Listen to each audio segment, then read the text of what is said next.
बिस्मिल्लाहिर्रहमानिर्रहीम। Ashraf Aasmi advocate lawyer online programme के साथ आपकी खिदमत में हाजिर है। नाज़रीन इकराम, आज हम मुख्तारनामा आम के हवाले से गुफ्तगू करेंगे।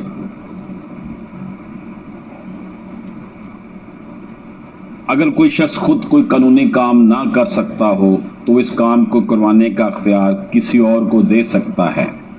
ये अख्तियार ज़बानी तौर पर हरगिज़ नहीं दिया जा सकता, बल्कि ये तहरीरी सूरत में होता है, जिसे मुख्तारनामा कहते हैं। इसकी दो अक़साम है, मुख्तारनामा आम और मुख्तारनामा ख़ास। हम अब मुख्तारनामा आम के हवाले से गुफ्तगू कर रहे हैं।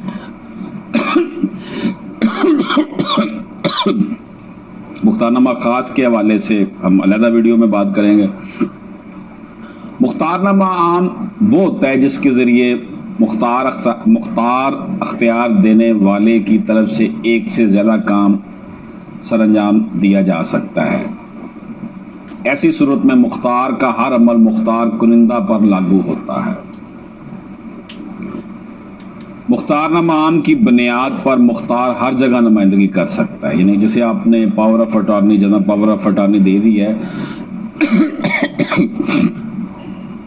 वो हर जगह आपकी नुमाइंदगी कर सकता है। मुख्तारनामा आम लिखवाने के लिए स्टाम्प पेपर की ज़रूरत होती है, जिसकी मालियत सूबा पंजाब में 1000 रुपीज़ है, सूबा सिंध में 500 रुपीज़ है, बलूचिस्तान में 3000 रुपीज़ है, और सूबा सरहद में 750 रुपये है, और इस्लामाबाद के लिए 25 रुपये है।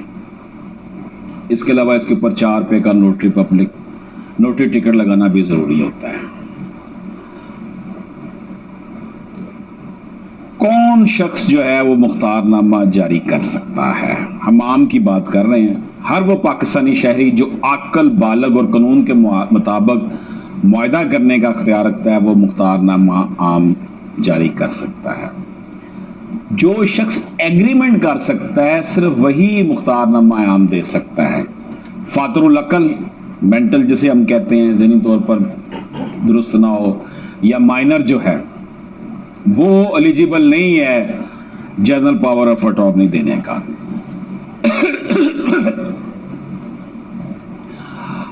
अख्तियार देने वाला अपने मुख्तार को न सिर्फ मुकदमात की पैरवी बल्कि इसका फैसला या राजीनामा करने का अख्तियार भी दे सकता है। मुख्तार की तरफ से किए गए हर फैसले को अख्तियार देने वाले को मानना पड़ता है। जो अख्तियार देता है उसे हम प्रिंसिपल कहते हैं, और वो जो एजेंट के तौर पर जो है ना वो काम करता है, मुख्तार। अब हम ये देखते हैं कि इसको रजिस्टर्ड कैसे करवाया जाता है मुख्तारनामा आम को।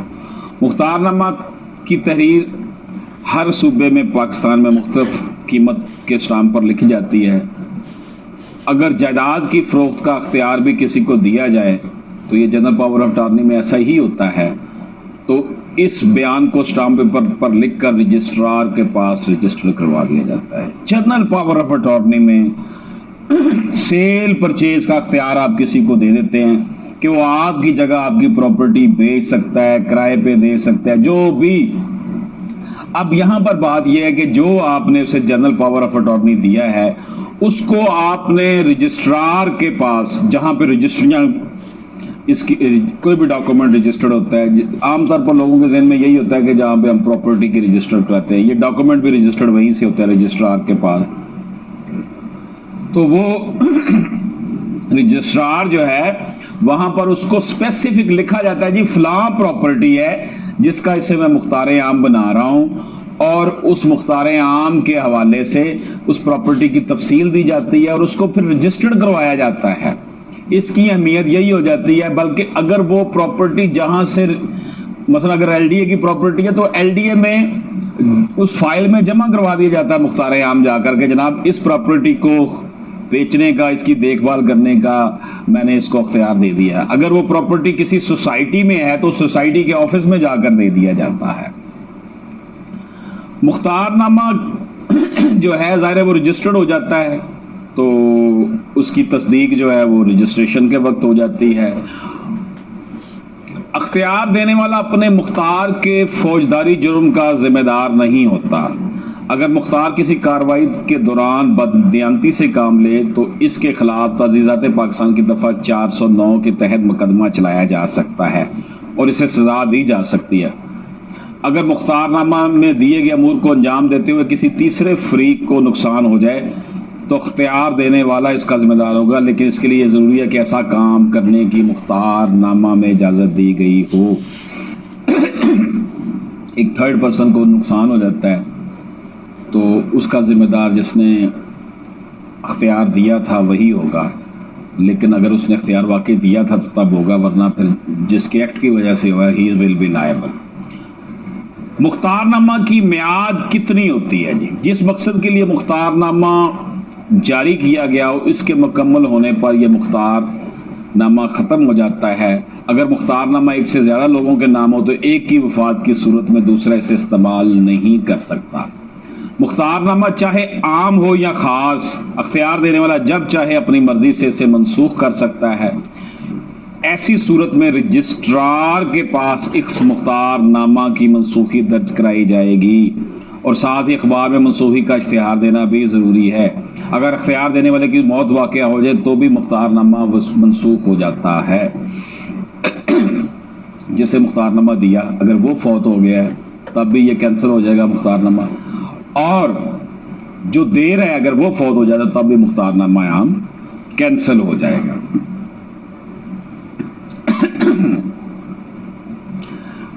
अब हमारे यहाँ जो इस हवाले से लोगों में बहाम पाया जाता है कि हम मुख्तारनामा आम दे देते हैं, बाद में वो बंदा फ्रॉड कर जाता है तो फिर हम अदालतों के धक्के खाते रहते हैं, तो इस सूरत का कोई हल नहीं होता। हमने जिसको मुख्तारनामा जनरल पावर ऑफ अटॉर्नी दे रहे हैं सोच समझ कर दें कि जनाब ये बंदा जो है हमारे काबिल भरोसा है, ये हमें फ्रॉड नहीं लगाएगा, और उसके ऊपर जो गवाहों के दस्तखत हैं वो भी आप उसको सही तरीके से करवाएं। इस हवाले से जो कमीशन मुकर्रर होता है, वकील साहब जो एज ए कमीशन काम करते हैं, वो अपनी मौजूदगी में सिग्नेचर गवाहान के भी करवाएं और दोनों पार्टीज़ के, अख्तियार देने वाले की भी और जिसको अख्तियार दिया जा रहा है उसको भी, दोनों के सिग्नेचर बिल्कुल करवाएं अपनी मौजूदगी में। डॉक्यूमेंट्स की जो तशख़्ख़ुस है उसके अंदर कोई एम्बिगिटी नहीं रहनी चाहिए, क्योंकि ये बाद में फिर कोर्ट में जाता है। अगर कोई केस हो जाता है फ्रॉड का या जलसाजी का तो वहाँ पर फिर एक एक चीज़ के ऊपर, एक एक हर्फ के ऊपर जरा होनी होती है। इसलिए इस डॉक्यूमेंट की जो सेंसिटी है, इस डॉक्यूमेंट की जो अहमियत है, उसके लिहाज से इस डॉक्यूमेंट को जब तैयार किया जाता है तो गफलत नहीं बरतनी चाहिए। अब देखें मुख्तारनामा आम की जो अब फीस है वो मुख्तलिफ है, प्रॉपर्टी के हिसाब से इसके ऊपर टैक्स लगाया गया है। स्टाम्प पेपर पर तो आपने 1000 का पंजाब में लिख लिया, लेकिन इसके ऊपर फिर टैक्स ड्यूटी भी लगेगी। जो भी प्रॉपर्टी है उसके हिसाब से इसका जो है ना वो जो इसके ऊपर चार्जेस हैं वो देने पड़ेंगे। वो वेरी करते हैं, हर साल चेंज हो जाते हैं, इसलिए वो मैं यहाँ पे हज़फ कर रहा हूँ बात कि इस वक्त कितनी प्रॉपर्टी के कितने हैं। देखें मसलन मैं लाहौर की बात कर रहा हूँ तो उलामा इकबाल टाउन के घर की जो उनका जो डीसी रेट है वो और है, जो मुगलपुरा का रेट है वो और है, जो कश्मीरी बाज़ार लाहौर का रेट है वो और है। तो ये स्पेसिफिक है और इसके ऊपर मुख्तारनामा आम के ऊपर भी आपके अच्छे खासे पैसे खर्च हो जाते हैं इस डॉक्यूमेंट के। और बेहतर ये होता है कि ये डॉक्यूमेंट आप वकील साहब से ही तैयार करवाएं और वो वकील साहब इसके ज़िम्मेदार होते हैं। अगर वो उसमें कोई सिग्नेचर में बाद में प्रॉब्लम आ जाती है तो debtor will be liable for debt obligation. तो मुख्तारनामा आम बेसिकली आपने अपनी कोई प्रॉपर्टी है उसके, आप मसलन बाहर के मुल्क में रहते हैं, आप मुख्तारनामा आम अपने भाई को दे देते हैं, वो पीछे से देखभाल करता है, खरीदो फरोख्त करता है, जो भी करता है वो आपकी जगह कर सकता है। ये आपने उसे एक वो अख्तियार जो मालिक खुद कर सकता है, अगर वो किसी और शख्स को दे देता है तो वो हम उसे जनरल पावर ऑफ अटॉर्नी कहते हैं। ये मालूमात पर मबनी जो गुफ्तगू थी मैंने आपकी खिदमत में पेश की है। दोस्तों पावर ऑफ अटॉर्नी देते वक्त बहुत एहतियात की ज़रूरत है, क्योंकि जज्बाती अंदाज में हम पावर ऑफ अटॉर्नी दे तो देते हैं, लेकिन बाद में हालात व वाक़यात ने साबित किया है कि आपकी प्रॉपर्टी के हवाले से आपके साथ फ्रॉड हो जाता है। और ये भी होता है कि जनाब आपने पावर ऑफ अटॉर्नी दिया हुआ जिस बंदे को, वो उसको जो है ना ऐसे शख्स को फ़रोख्त कर देता है जिससे वो बेनिफिट उठा लेता है, या उससे कुछ अंडर हैंड कोई पैसे ले लेता है, कमीशन लेता है कि मैं तुम्हें फ़रोख्त कर देता हूँ, तुम मुझे लहदा से इतने पैसे दे दो। तो बाद में परेशान होने की बजाय या उस बंदे के ख़िलाफ़ केस करने की बजाय जैसे आपने पावर ऑफ अटॉर्नी दिया हुआ है, बेहतर यही है कि आप ऐसे शख्स को दें जिसको आप वाकई समझते हो कि वो आपके मफाद के ख़िलाफ़ नहीं जाएगा।